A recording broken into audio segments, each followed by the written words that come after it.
Insight में आज बात करेंगे राजस्थान में पड़ रहे ईडी के छापे।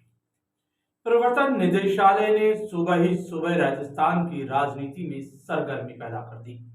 दरअसल सुबह सुबह मुख्यमंत्री के पुत्र वैभव गहलोत को प्रवर्तन निदेशालय ने नोटिस थमा दिया और उसके थोड़ी ही देर बाद प्रदेश कांग्रेस कमेटी के अध्यक्ष गोविंद सिंह डोटासरा के सरकारी आवास, उनके निजी आवास पर ईडी ने कार्रवाई शुरू कर दी। इतना ही नहीं, ईडी ने एक निर्दलीय विधायक जो भी हाल ही में प्रियंका गांधी की मौजूदगी में कांग्रेस में शामिल हुए ओम प्रकाश हुड्डा, उनके ठिकानों पर भी छापामारी शुरू। ईडी ने करीब दर्जन भर से भी ज्यादा जगहों पर ये छापे डालकर राजस्थान की राजनीति में गर्माहट ला दी। जयपुर से लेकर दिल्ली तक राजनीतिक हवाएं तेजी से बदलने लगी।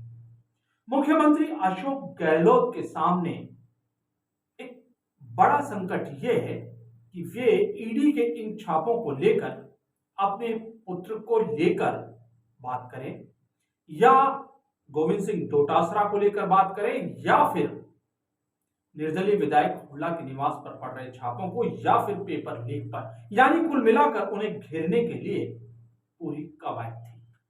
हालांकि गोविंद सिंह डोटासरा हो या मुख्यमंत्री अशोक गहलोत, सबने पूरी तत्परता के साथ जवाब दिया। मुख्यमंत्री अशोक गहलोत ने ट्वीट कर सबसे पहले इसकी जानकारी दी, तो उसके बाद प्रेस कॉन्फ्रेंस कर उन्होंने ललकारा।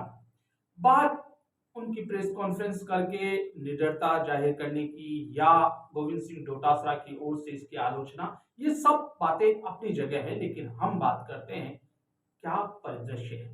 दरअसल राजस्थान की राजनीति में पेपर लीक एक बड़ा मुद्दा है और इसके जरिए 2 करोड़ से ज्यादा युवा वोटर्स को साधने की एक कोशिश दोनों पार्टियां करती। तब क्या ईडी के जरिए नेपथ्य में जा रहे इस पेपर लीक के मुद्दे को वापस से राजनीति के परिदृश्य पर लाकर खड़ा कर दिया गया? इस पेपर लीक के मुद्दे को लेकर किरोड़ी लाल मीणा पिछले दिनों से लगातार कभी प्राइवेट लॉकर्स, कभी इनकी भूमिकाओं को लेकर आए रोज धरना प्रदर्शन कर रहे हैं। क्या ये करना जायज है? क्या राजनीतिक, जिसे हम लोग कहते हैं कि राजनीति में अछूतापन है, ये सारे मुद्दे हैं। लेकिन यहां इस समय जो स्थिति है वो ये है कि ये पेपर लीक के मुद्दे पर जिस ढंग से ईडी कार्रवाई कर रही है वो आज नई नहीं है। कार्रवाई पहले भी की, छापे पहले भी पड़े, सम्मन पहले भी दिए गए, लेकिन एक ही दिन एक साथ केवल कांग्रेस और मुख्यमंत्री से जुड़े लोगों पर हो तो थोड़ा सोचने की बात है कि क्या ये राजनीतिक उपयोग चुनाव के वक्त ईडी का हो रहा है। ये लोग बात कर रहे हैं। क्या राजनीति में कहा जाता है कि राजनीति खुद ही अपनी परिभाषाओं में इस तरह उलझी है कि संभाव्य की कला को राजनीति कहते हैं। Politics is actually art of possible. तो क्या इस संभाव्य के लिए कि इस समय जब चुनाव सर पर हैं और 25 नवंबर को वोटिंग है राजस्थान में, तब उससे पहले एक जबरदस्त तूफान लाया जाए पेपर लीक प्रकरण को लेकर, जिससे 2 करोड़ से ज्यादा उन युवा मतदाताओं को याद दिलाया जा सके कि क्या हुआ था और क्या पेपर लीक के ये जो प्रकरण है क्या वाकई में युवाओं को भविष्य को लेकर परेशान करते हैं।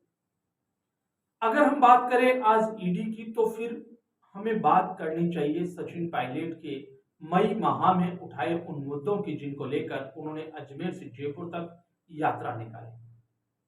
उन्होंने भी कहा था कि आरपीएससी की इस पूरी कमेटी को रिस्ट्रक्चर करने की जरूरत है और उनके साथ युवाओं का हुजूम उमड़ पड़ा था।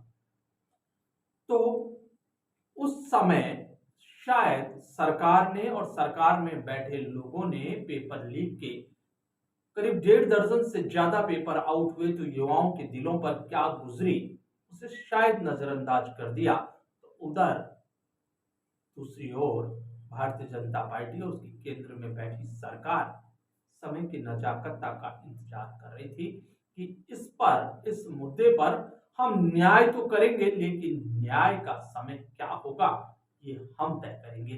और शायद ये टाइमिंग का खेल है कि एन चुनाव से पहले इसे बड़े मुद्दे के रूप में खड़ा कर दिया। आज चारों ओर चर्चा है पेपर लीक प्रकरण की, इन छापों के जरिए, क्योंकि जिस तरह से ईडी ने कार्रवाई की, जिस तरह से ईडी ने एक ही दिन में पूरे माहौल को गरमा दिया, उससे अगर हम सारी बातों को हटा के देखें तो फायदे और नुकसान की बात करते हैं राजनीति में, किसे फायदा और किसे नुकसान। तो फायदा किसे हो रहा है समझ सकते हैं, क्योंकि 2 करोड़ से ज्यादा उन मतदाताओं को ये याद दिलाया जाए कि पिछले कुछ सालों में क्या हुआ था। और वैसे भी प्रधानमंत्री नरेंद्र मोदी ने अपनी इस आखिरी यात्रा में साफ कहा था कि युवाओं के साथ पेपर लीक मुद्दे पर न्याय होगा। तो ये मुद्दा इतना गर्मा जाएगा या इस मुद्दे पर इतने एक्सट्रीम लेवल पर कार्रवाई हो जाएगी, ये शायद मुख्यमंत्री अशोक गहलोत ने भी नहीं सोचा था। और प्रेस कॉन्फ्रेंस कर उन्होंने इसका प्रतिकार किया और केंद्रीय एजेंसियों के दुरुपयोग पर लताड़ लगाई। उधर केंद्रीय मंत्री गजेंद्र सिंह शेखावत ने कहा कि आप याद कीजिए, आप ही के पुलिस प्रमुख बीएल सोनी के बयान को, जिसमें उन्होंने कहा था कि उच्च स्तर पर कार्रवाई नहीं होती। ये दिल्ली से जयपुर तक आरोप प्रत्यारोप लगते रहे, लेकिन इन सवालों के बीच में एक और सवाल गूंजता रहा जो मुख्यमंत्री अशोक गहलोत ने प्रेस कॉन्फ्रेंस में उठाया कि क्या संजीवनी क्रेडिट कॉरपोरेशन या जो कमेटी है, समिति है, उसके मुद्दे को लेकर लोगों के पैसे डूबे, उसको लेकर भी ईडी के यहाँ भी ज्ञापन दिए गए। तो क्या ईडी केवल चयनात्मक स्तर पर कार्रवाई करती है या चिन्हित कर ही कार्रवाई करती है कि इसी पार्टी पे करनी है? ये सवाल मुख्यमंत्री अशोक गहलोत ने भी उठाया और प्रतिकार किया और केंद्रीय एजेंसियों के दुरुपयोग की बात कही। क्या होता है इस मुद्दे पर और कितना रंग लेता है ये मुद्दा, देखेंगे।